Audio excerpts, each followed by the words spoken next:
va poursuivre donc avec la présentation cette fois de Catalina.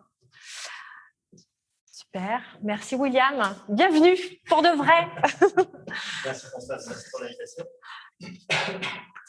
Effectivement, d'abord on est ravis de l'invitation. On avait envie de poursuivre un fil qu'on a tiré l'autre jour ensemble dans une autre session de l'IBC. L'idée étant de voir dans cette session à l'époque le rôle de la fidélité dans un environnement omnicanal. Et ici, en fait, ce que j'ai voulu faire, c'est continuer un peu plus loin et se dire quelles solutions très concrètes on peut mettre en œuvre. Et je voulais vous en présenter une ici. Donc, peut-être pour replacer rapidement le contexte, quelques data. Vous connaissez le biais de Catalina. Pour nous, la data est le démarrage de toute discussion. Et quelques data qui mettent juste en lumière à quel point la fréquence et la mixité d'achat sont des vrais drivers de fidélité. Et pour ça, on fait une analyse extrêmement simple. Alors, on l'enrichit un peu. On connaît tous les PMG, les petits, moyens, gros. Nous, on va un peu plus loin. On fait PMG, TG très gros et TTG très très gros parce que on a la granularité d'information qui nous permet de le faire.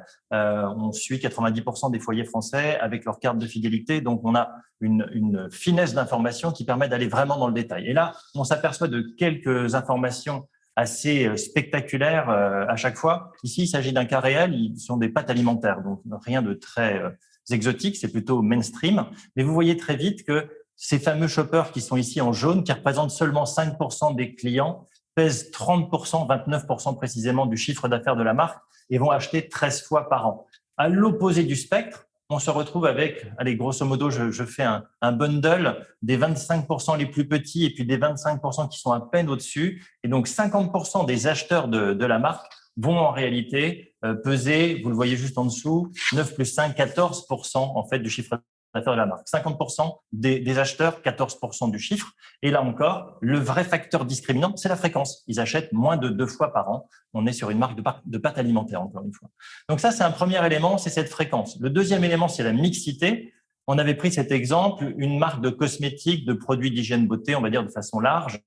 Elle a 10 segments, donc elle est vraiment très, très largement présente sur son environnement. Et pourtant, quand on regarde, on se rend compte que 70% des shoppers n'achètent que dans une seule des catégories proposées par cette marque.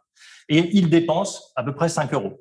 Ceux qui sont capables de circuler sur deux catégories, deux segments en fait de cette marque, et ils sont 23%, vont dépenser eux 13 euros. Et puis, il y a 6,5% des clients, des shoppers qui eux sont sur trois catégories. Et sur ces trois catégories, ils vont dépenser 23 euros. Donc, on voit bien que la multiplication des catégories, autrement dit l'augmentation de la mixité, multiplie la dépense de façon plus que proportionnelle. On est quasiment sur de l'exponentiel. Donc, il y a une vraie valeur à favoriser cette mixité. Et donc, partant de ces deux constats, on a poussé le raisonnement un peu plus loin. On s'est dit, et au niveau d'une enseigne, qu'est-ce que ça veut dire? Il y a quelques analyses qui nous ont semblé intéressantes. Je vais rapidement là-dessus, mais on a pris une enseigne dans laquelle 7% des clients mixent le in-store et le drive, le online, que Benoît Marviel vient de présenter pour le cas d'Intermarché, par exemple.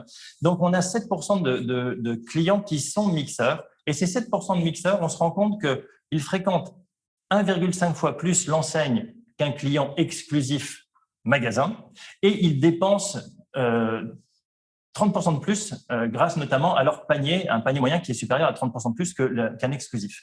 Donc là, on voit qu'il y a un comportement qui est un peu atypique. Alors, on s'est posé pas mal la question de savoir si c'était parce qu'ils étaient de gros clients de l'enseigne qu'ils devenaient mixeurs ou si c'était parce qu'ils étaient mixeurs qu'ils dépensaient plus dans l'enseigne. Et ce qui est intéressant, c'est quand on regarde à travers tous les segments de clientèle, tous les profils de clients, que ce soit des familles, des foyers de célibataires, plutôt âgés, plutôt jeunes, on retrouve les mêmes caractéristiques. Donc, on voit bien que c'est le fait d'augmenter les points de contact, le fait de pousser à être physique et digital qui augmente la dépense.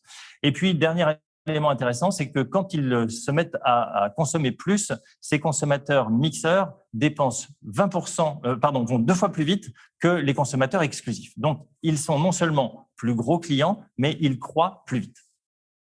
Donc là encore, on s'est dit, cette mixité, c'est vraiment un indicateur fort, c'est vraiment quelque chose qui doit nous interpeller et devenir presque un objectif si on veut travailler la fidélité et la dépense au total.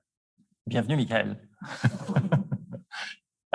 Et du coup, on a voulu prendre un exemple d'une des solutions qu'on met en œuvre pour travailler sur ces deux axes. Cette solution, elle s'appelle One. Il s'agit en fait d'une solution omnicanal puisqu'elle se nourrit de ce qui se passe à la fois en magasin physique et sur le drive, et elle va récompenser les shoppers en fonction de leur comportement d'achat réel et de leur profil. Tout à l'heure, encore une fois, Benoît expliquait l'importance de la personnalisation. C'est évidemment l'ADN de Catalina, donc je ne peux qu'applaudir des deux mains. Et ici, en fait, ce que vous avez sous les yeux, c'est une appli qui va être capable de s'inscrire dans la durée dans la relation avec le shopper, avec le client, et d'être extrêmement personnalisée de façon à ce qu'en permanence, la communication, les messages qui passent pour ce shopper dans l'appli lui parlent. Et on est dans la pertinence, il faut en permanence être pertinent. Évidemment, on connaît très bien ce qui se passe quand on passe des messages qui n'ont rien à voir avec les centres d'intérêt du client. Donc ici, c'est très très simple. En fait, cette appli est connectée directement aux bases de données des enseignes. Il suffit pour le shopper, à la première utilisation, de renseigner son numéro de carte de fidélité. Et même si on prend un cas encore plus simple, on peut encapsuler en fait cette appli, ce module, dans l'écosystème du distributeur. Il n'y a même plus besoin en fait de se renseigner. Le shopper, quand il navigue dans cet écosystème, est automatiquement reconnu et va bénéficier donc de messages, de promotions, de défis qui lui sont propres. Alors, évidemment, quand on parle de défis, on voit bien ce qu'on veut créer derrière. Il s'agit non pas de défier le consommateur, mais plutôt de l'inclure, de le faire participer, de rentrer dans une relation interactive.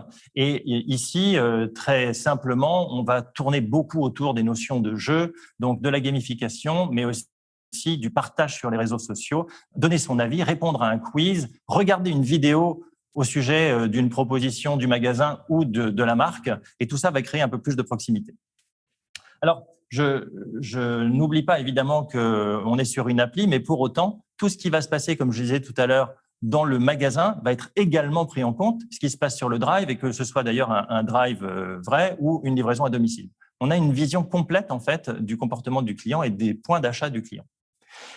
Alors, on voulait partager avec vous un cas concret, très simple et avec une vue rapide. Il se trouve qu'on a eu la chance de travailler avec Systemus sur ce projet récemment. On devait d'ailleurs être avec des membres de l'équipe de U ce matin. Il y a eu un changement de dernière minute. Malheureusement, je les remercie beaucoup d'avoir participé à la préparation de cette présentation avec nous. L'idée, en fait, pour U, au départ de ce projet, est de dire j'ai besoin de digitaliser plus mes porteurs de cartes, autrement dit qu'ils se sentent plus familiers avec des outils digitaux pour être en contact avec eux plus aisément. Et puis, dans le même temps, je veux continuer à être généreux auprès de tous mes clients les plus fidèles, être toujours là pour leur montrer que je pense à eux et je fais ce qu'il faut pour eux. Donc, cette démarche, on la comprend très bien.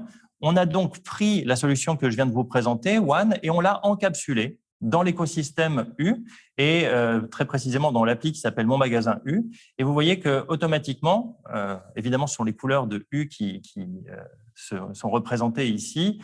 Et on a additionné quelques fonctionnalités qui nous ont semblé extrêmement pertinentes dans le cas présent par rapport aux objectifs de Système U, notamment une première fonctionnalité qui consiste à faire, alors le terme à la mode serait de dire une curation, mais on va dire tout simplement un filtre, un tri de tout ce qui est présenté aujourd'hui en prospectus par l'enseigne et de le retourner de façon à ce que se mettent en avant en haut de liste uniquement les produits qui sont les plus pertinents pour le consommateur qui, à l'instant T, est en train d'ouvrir son appli.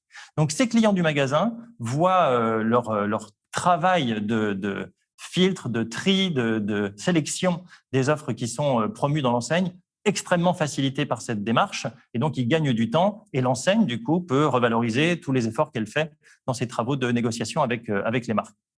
Donc, l'algorithme qui est derrière, évidemment, va se baser sur de l'intelligence artificielle, du machine learning, pour être sûr de se coller à l'historique d'achat de chaque client. On est en véritable one-to-one. On a ici des taux de différenciation de listes qui sont supérieurs à 99,9%. Donc, en gros, tout le monde a une liste différente. Et puis, évidemment, au-delà de cette sélection du prospectus, le moteur d'analyse de One va également proposer des réductions qui sont des réductions principalement sur des marques nationales, donc des promos, là aussi customisées, personnalisées en fonction du profil du client qui est en train de regarder son appli à l'instant T. Et puis, on revient aux notions de défi et de gamification qu'on évoquait tout à l'heure, avec les mêmes logiques de quiz, de vidéos, de partage sur les réseaux, etc. Donc, on a bien ici un environnement qui est l'environnement du distributeur et qui permet à l'enseigne de venir créer un dialogue, une relation plus étroite, tout en utilisant la sélection de produits qu'elle a en magasin, les promotions qu'elle peut trouver pour ses fameux clients et être plus proche d'eux systématiquement. Donc voilà, c'était ce projet qui était une illustration très concrète en fait de la solution. Alors évidemment, si on prend un pas de recul et qu'on se dit quel est le bénéfice à mettre en œuvre ce genre de partenariat, bénéfice assez simple. D'abord, fournir une personnalisation. Encore une fois, je pense qu'on est tous tout à fait convaincus de l'importance de cette personnalisation et les algorithmes les mieux taillés, ceux qui exploitent bien la donnée à la fois parce qu'ils en disposent, mais aussi parce qu'ils ont l'expérience du comportement d'achat, vont être les plus performants. Donc, personnalisation. Évidemment, la richesse du contenu, c'est très important aujourd'hui de fournir un contenu riche. Vous le voyez quand on parle de la banque d'offres issues du prospectus. On a ici une matière extrêmement intéressante à travailler. Ou quand on parle des campagnes qui peuvent être discutées et négociées directement avec les fournisseurs. Et puis, autre élément, c'est cette notion de dématérialisation. C'était un des objectifs dans le cas présent de l'équipe Système U. Comment est-ce qu'on fait basculer de plus en plus de clients vers les outils digitaux? Là encore, il faut que ce soit facile, il faut que ce soit une expérience la plus légère possible. Le choix du load to card, autrement dit, je n'ai rien à faire, je n'ai pas de code à présenter, je n'ai pas d'action particulière à faire en ligne, je n'ai pas. Voilà. Tout ça, en fait, se fait à travers la carte de fidélité qui est l'identifiant et qui permet de reconnecter les achats et les comportements des uns et des autres. Et puis enfin, aspect toujours important, c'est toujours très intéressant de dessiner des plans sur des PowerPoint, mais on sait qu'à un moment, il faut les exécuter. Donc ici, évidemment, on a voulu absolument s'assurer que ce soit fait bien, mais surtout vite. Et on a réussi à faire un chemin complet du design, donc de la conception jusqu'à la livraison en 4 mois, ce qui est évidemment record compte tenu de toute la complexité qu'on essaie d'effacer pour le consommateur derrière cette démarche. Voilà, donc ça c'était sur le cas Système U et puis à prendre un peu de recul. Je sors du cas Système U, les chiffres que je vous montre ensuite ne correspondent plus à Système U, c'est plutôt un bench qu'on utilise nous dans les campagnes qu'on mène quand il s'agit de développer de la fidélité en omni. Deux points de repère, 2 critères qui sont des boussoles pour nous sur ce qu'on est capable de faire. Aujourd'hui, quand on met en place une campagne de développement de la fidélité, on se rend compte qu'auprès des consommateurs qui ont été exposés, on arrive à stabiliser la fidélité de 2 fois plus de shoppers que de façon naturelle. Et puis, quand il s'agit de regarder ce qui augmente leur fidélité, on arrive à la multiplier par 4, plus exactement, à multiplier par 4 le nombre de shoppers qui vont être en augmentation de fidélité. Alors, ce sont 2 chiffres qui sont extrêmement importants, surtout si on le met en regard, et je prends ici simplement le bench d'une marque. Une marque de grande conso, en moyenne, voit sa fidélité chuter de l'ordre de 50% chaque année. Et en permanence, on doit tous se battre pour reconstruire cette fidélité. Donc, la notion de stabilisation ou de croissance de fidélité, ce sont des vrais objectifs. Et je ne vais pas vous dire en conclusion à quel point il est plus rentable de fidéliser ses clients que d'en gagner. Ça ne veut pas dire qu'il faut faire soit l'un soit l'autre, il faut évidemment travailler les deux, mais la rentabilité de la fidélité est suffisamment démontrée pour qu'on y passe le temps nécessaire et qu'on fasse attention à ne pas perdre ces pépites qui sont nos clients et qui nous font confiance. Donc, il y a beaucoup de leviers pour ça. Voilà, merci. Je m'arrête là, François. Merci infiniment pour ce partage, pour avoir partagé également les éléments de Système U.